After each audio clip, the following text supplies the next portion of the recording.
In the summer of 1988, the Iranian state apparatus secretly destroyed up to 30,000 of its own citizens in a few weeks, using only a single question as a trigger.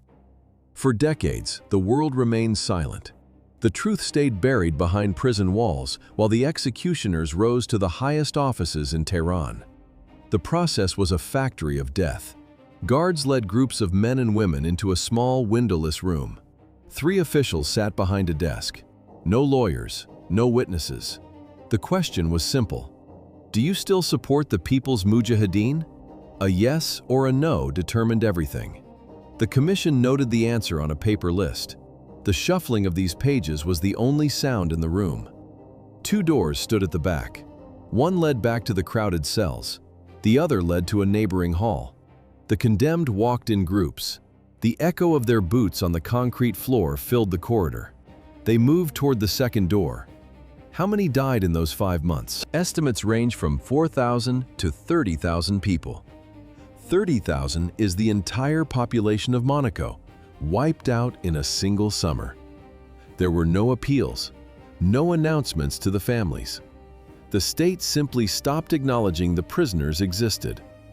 Later, bulldozers moved into the Kavaran cemetery to flatten the mass graves. The line of prisoners moved forward. The guards opened the door to the rope. One religious fatwa triggered the mechanism that killed 30,000 people in the summer of 1988. It was a bureaucratic massacre. The process began with paper. In July 1988, the Mujahideen-e-Khalq launched Operation Eternal Light across the Iraqi border. The Iranian military crushed the offensive in days. But for Ayatollah Khomeini, the attack was not a threat. It was an opening. He signed a decree. He ordered the execution of every prisoner who remained loyal to the opposition. How does a state legally organize a mass execution? It creates a committee. In Tehran, 3 men sat at a wooden table. They held the lists. Similar trios formed in every major prison across Iran. The scene was repetitive. A prisoner entered. The committee members flipped through the files. The sound of rustling paper filled the silence between questions. They asked one thing: do you still support the organization? The operation was a cold classification. If a prisoner said yes, guards moved them to the left. If they denounced their comrades, they moved to the right. The Eternal Light Offensive served as a legal trigger to purge all leftists, Marxists, and atheists from the system. The scale was industrial. Over 5 months, the committees processed thousands. 30,000. The high estimates reach 30,000 deaths. Even conservative human rights groups confirm at least 4,000 executions. The committees did not stop at political rebels. They asked Marxists, "Do you believe in God?" A no meant apostasy. Apostasy meant the rope. The logistics of death required disposal. Trucks moved at night toward the outskirts of Tehran. They dumped the bodies into mass trenches at Kavaran Cemetery. Years later, the government sent the heavy machinery. Bulldozers leveled the mass graves to erase the soil. Modern industrial cranes stood in the prison yards of 1988. Their steel arms did not lift concrete or stone. They lifted people. The Islamic Republic did not use the long drop method. No snapped necks, no instant death. Instead, the regime preferred slow strangulation by suspension. It was a mechanical process of air deprivation. One crane could hoist several prisoners at once. How does a state manage the logistics of thousands? By turning execution into a factory line. In the early post-revolutionary years, firing squads at dawn were the standard. By the summer of 1988, the scale required more efficiency. In prisons like Evin and Gohardasht, guards strung rows of nooses from the rafters of assembly halls. They tied ropes to heavy machinery. The sound of straining metal filled the rooms. Groups of prisoners were hoisted into the air simultaneously. The state neutralized the traces as quickly as the lives. Bodies of those executed by the committees were moved in secret. Families received no phone calls, no death certificates. Some relatives learned the truth only when they arrived for scheduled visits. They were handed a plastic bag with personal belongings. No explanation followed. The location of the graves remained a state secret. Depriving a family of a burial site became a form of permanent, extended punishment. To keep the gears turning, guards worked in night shifts. The industrial-scale slaughter of 1988 was not a sudden explosion of violence. It was the logical evolution of a judicial architecture built in the spring of 1979. The machine began on a rooftop. In the weeks following the Shah's fall, the Rafah School in Tehran became the headquarters of the revolutionary courts. At the center stood Sadegh Khalkhali, a cleric, a man whom journalists would soon call Judge Blood. Where did the speed of sentencing come from? Khalkhali designed a process that stripped away time. The courtroom was a production line. A defendant would stand before the judge. No lawyer, no formal charges, no evidence allowed. Khalkhali would speak for a few minutes. Then, the verdict. The censer of death was a single sound, the heavy thud of a wooden stamp hitting paper. The ink was barely dry when the executioners took the prisoner away. The first victims were the Shah's generals, men with blood on their hands. But the list expanded instantly. By the end of the first year, the court's reach extended to Kurdish leaders, leftist organizers, and ethnic minorities. The speed was a strategic necessity. It physically eliminated the possibility of international intervention. By the time a family found a lawyer, the sentence was carried out. By the time an appeal was drafted, the body was already cold. Khalkhali didn't wait for prisoners to come to him. He traveled to the Kurdish regions to conduct summary trials on the spot. He killed where he stood. Khomeini watched and endorsed. To show mercy to enemies of God was, in his view, treachery. The system was designed to be irreversible before it could ever be questioned. The average duration of a trial that ended in a death sentence was 10 minutes. Those who escaped the immediate firing squads of Judge Khalkhali did not find freedom. They found Evin. The Shah built this fortress in northern Tehran for his own enemies. The new republic simply inherited the keys. By the early 1980s, the load on the cells increased fivefold. A room designed for 2 men now held 10, sometimes 15. Bodies pressed against cold stone in the dark. Interrogations lasted for days. Sleep was a luxury. Prisoners wore blindfolds for weeks until the fabric fused with their skin. In the middle of the corridor, guards administered lashes. They counted each strike according to religious rulings. Sometimes a guard would pause, pray, and then resume the beating. The goal was not just pain, it was the demolition of the self. Members of the MEK and the two-day party were isolated from the world. No family, no news, only the voice of the interrogator demanding a denunciation of former comrades. The state required a public declaration of loyalty. To get it, they turned uncertainty into a weapon. You never knew when the door would open. You never knew the charge. You did not know if the man in the next cell was still breathing. Every action within the walls of Evin rested on a rigid theological architecture. This was not a political cleanup followed by a legal excuse. How do you legally justify the destruction of tens of thousands of your own citizens? The answer lay in classification. Khomeini did not view his enemies as mere rivals. He viewed them as religious criminals. To the state, members of the MEK were not dissidents. They were hypocrites. Under classical jurisprudence, this label carried a mandatory death sentence. Marxist prisoners faced a different tag: apostates. Generals from the era of the Shah were classified as corruptors of the earth. These were not metaphors. They were the penal code of a new theostate.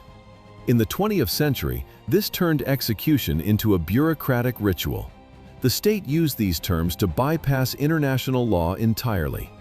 By moving the trials into a purely religious plane, the regime stripped the accused of any civil defense. Every hanging and every firing squad served as a direct expression of this ideology. The religious framework of the Iranian state demanded a bizarre, bureaucratic precision.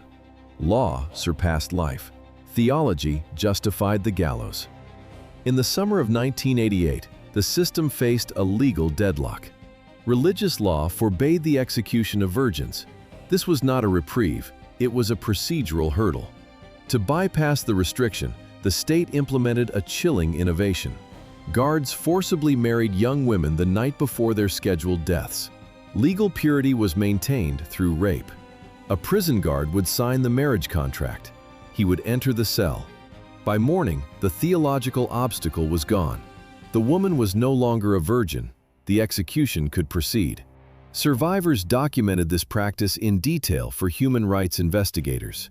It remains the most harrowing evidence of the regime's mechanical cruelty. Bureaucracy functioned until the final heartbeat. The architect of this logic never stood before a judge. On June 3, 1989, the supreme leader's heart stopped. Ruhollah Khomeini died of natural causes exactly 1 year after the peak of the purges. He left behind a perfected machine of state terror.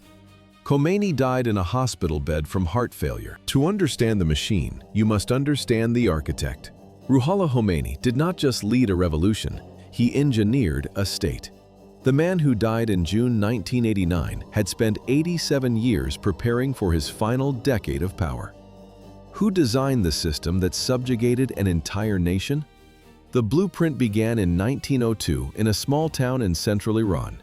Khomeini was a creature of theology. He spent decades in the shadows of the religious establishment, buried in Sharia law. He was a scholar before he was a rebel. But in the 1960s, the scholar found a target: Mohammad Reza Shah, the Western-backed ruler. Khomeini's weapon was a political innovation. He called it Vilayat-e-Faqih, the guardianship of the Islamic jurist. It was not an ancient doctrine. It was a 20th century invention designed to place absolute power in the hands of religious clerics. In 1964, the Shah struck back. Khomeini was arrested and forced into exile. 15 years followed. Turkey, Iraq, a small village outside Paris. He was gone, but his voice remained. He recorded his sermons on cassette tapes. Smugglers moved them across the border. Thousands of tapes became millions of followers. By 1979, the ideology had saturated the streets. The 76-year-old leader took control of an entire state from a distance. The end came fast. The Shah fled. The government collapsed. Khomeini boarded a chartered Air France flight. The cabin was quiet. Below, Tehran was screaming. The plane touched down. Khomeini descended the stairs, supported by an Air France pilot. 6 million people choked the streets. The roar was deafening. He didn't just return, he seized the mechanics of the state in a single move. Within months, rivals were gone. The Islamic Republic was born. He ruled it until 1989. Khomeini's power appeared absolute. But in 2016, the world finally heard a voice from the inner circle. It was a digital leak that shattered decades of state silence. The recording captured a meeting from 1988. On one side sat the Death Committee, on the other, Ayatollah Montazeri. At the time, he was the hand-picked successor to the supreme leader. He was the man designated to inherit the entire republic. Montazeri did not whisper. He told the executioners that their actions would be recorded as the greatest crime in the history of the Islamic Republic. He called the purge a violation of every Islamic principle they claimed to defend. This audio became the only documented breach in the regime's monolith of secrecy. The state reacted swiftly. Khomeini stripped Montazeri of his status as successor. The man who was supposed to lead the nation spent the rest of his life under house arrest. Khomeini himself died in 1989, never facing a single legal consequence for the massacre. The system chose its path by removing the only high-ranking dissenter. The removal of Montazeri cleared the path for those who never hesitated. Loyalty in 1988 became the ultimate resume. Ibrahim Raisi sat on the Tehran Death Committee. He was 27. He signed the lists. 3 decades later, the bureaucracy rewarded the executioner. In 2021, Raisi took the oath of office as president of Iran. The man who decided who lived or died in the corridors of Evin prison now led the entire state. The system did not just hide its past, it promoted it. The geography of the massacre remains visible. Kavarin Cemetery, a patch of desolate land outside Tehran. No headstones, no names. Families gather there to scrape at the dry earth with their fingernails. Sometimes the police arrive. They disperse the mourners. They break the makeshift markers. The state issued no death certificates. No cause of death was ever recorded. International pressure has mounted for decades. Amnesty International calls for a tribunal. The United Nations Special Rapporteur demands an independent investigation. Tehran rejects every request. For the regime, the purge was not a crime. It was a theological necessity. The architect of the fatwa, Ruhollah Khomeini, died in his bed in 1989. Millions mourned him. Today, his body lies in a golden shrine. It is a place of pilgrimage. His written order remains the foundation of the state's memory. The committees existed. The fatwa existed. The mass graves at Kavaran exist. The state took their lives and returned nothing.